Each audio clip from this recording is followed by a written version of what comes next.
Here's the truth. Making so much money in real estate that it feels illegal isn't about luck, it's about access. I've been behind the scenes on deals worth tens of millions of dollars, and I've seen how the biggest players move and multiply their wealth without taking dumb risks. There's 5 steps you need to take if you want to build massive amounts of wealth using real estate. Step 1, pick the right vehicle, multifamily or bigger. Start with properties that can scale. Bigger properties aren't riskier when you actually understand how to structure it.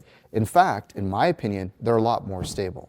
Step 2, learn to source off-market deals. Broker listings have all been picked over by anybody who's anybody. So being able to find off-market opportunities is where you're going to create real wealth and real opportunity. Step 3, build a reputation that attracts capital. Listen, people don't invest in deals. They invest in you first. So positioning your unfair advantage, where you demonstrate your story, your why, and then provide the evidence and proof of you being the right person for them to work with. Step 4, structure your deals for maximum upside. In other words, whether it's equity splits, preferred returns, or the fees that you're paying out, you need to set up your deals in a way where you maximize the cash flow appreciation and the exit value.